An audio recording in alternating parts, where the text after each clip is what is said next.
Hey guys, Redneck Mini 14 here. I just recently uploaded a video on revolvers and whether or not they're obsolete by today's standards, and I wanted to do another video just like that, but with lever actions, because a lot of people think that lever actions are another type of gun that are obsolete in today's world. And a lot of that has to do with when they compare ballistics and accuracy and all these other things. I see a lot of videos out there on people comparing like the 30-30 to, say, a 30-06 or a 350 Legend, all these other calibers, and they're comparing. Really, in my opinion, they're comparing apples to oranges, and they don't really seem to grasp the concept of why a lever action excels in a certain environment over a bolt action. They just kind of see numbers on paper and they think, you know what, lever actions, they're obsolete. They're no good. Just do away with them, whatever. I disagree with that. So, let's look at a few reasons why you might want a lever action. Number one, if you live in a banned state, or what I like to call a communist state, where they don't allow you to have things like AR-15s, AK-47s, or even if they do allow you to have those things, you can only have 10 rounds. If you need a gun for home defense, a good lever action is actually a pretty good option, because you can't really get much more capacity anyway. And in my opinion, one of the best options for a home defense lever action is a Henry X model. This particular one is in 360 buckhammer, but they make them in all kinds of calibers: 357, 44 mag, 45 Colt, 30-30, 45-70, and 410. 410 is what I actually chose to go for a home defense gun for my fiance. That's a great gun. 6 or 7 rounds of 410 triple-aught buckshot, that's nothing to sneeze at. Or if you go with the like the 44 or 357 mag, I think you get like maybe 8 rounds of that. And even if you go with like just a traditional lever action, you can get in a 20-inch barrel, you can get 10 rounds plus 1 in the chamber. 10 rounds, 11 rounds of 44 Magnum, that is nothing to sneeze at. And that is a good option for a home defense gun if you're not going to go with like a shotgun or something. In my opinion, a good lever action 357 Magnum, 44 Magnum after a shotgun, that's one of the next best guns to go with. So a lever action does make a good option for a home defense gun. Another reason why somebody might want a lever action is because they're into cowboy action shooting.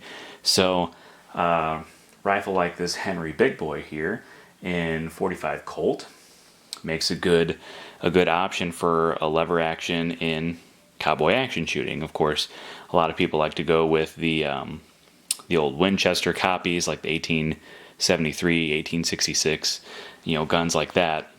And those are great guns. They're just more expensive than what I can afford. So I went with the Henry 45 Colt, and it's a great gun. Really fun gun to shoot.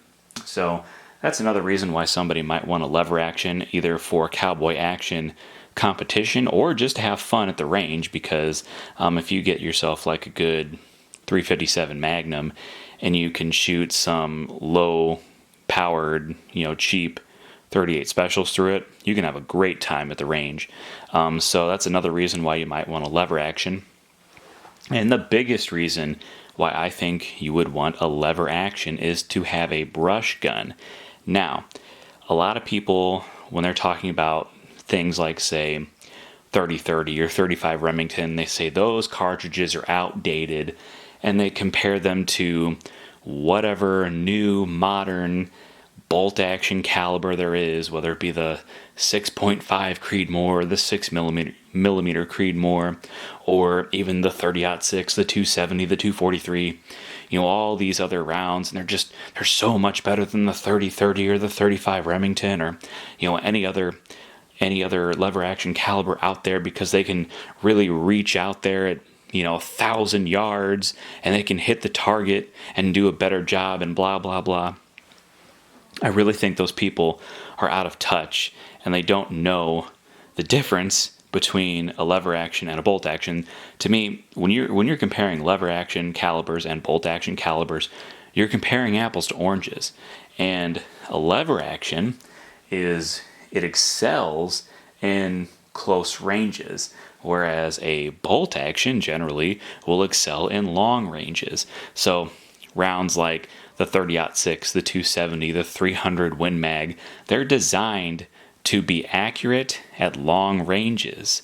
And they got, typically they have pointed bullets and they're shooting very fast velocity and they can really reach out there. And that's great if that's the hunting environment you're going with. But if you're in the woods and you got a lot of thick brush around you and a lot of obstacles that could be between you and your target, the animal that you're hunting, you might want yourself a good brush gun.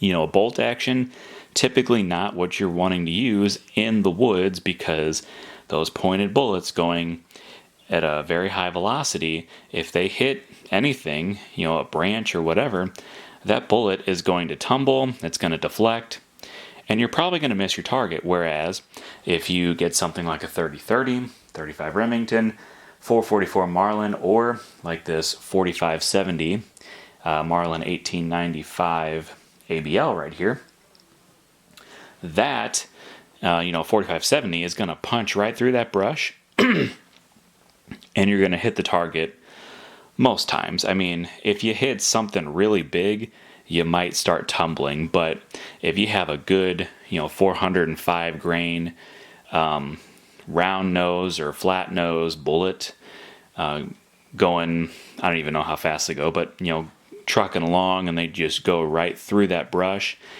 and into the deer, I mean, that's really what you want. And you can do that with most of these lever action calibers, whether it be 30-30, 45-70, 35 Remington, even the 45 Colt, 44 Marlin, 360 Buckhammer up there. So in my opinion, because of all these reasons, I don't think that a lever action is obsolete at all. In fact, I think that lever actions really have, they're the best type of gun for a specific environment, that being when you're hunting in the woods. And you can use the same calibers in single-shot rifles as well, but most people like to go with lever actions because they like a repeating rifle. So, anyway, I think it's pretty much all I got to say about that. So, anyway, in my opinion, lever action rifles, or shotguns for that matter, are not an obsolete firearm, and they definitely have their place in the firearm world.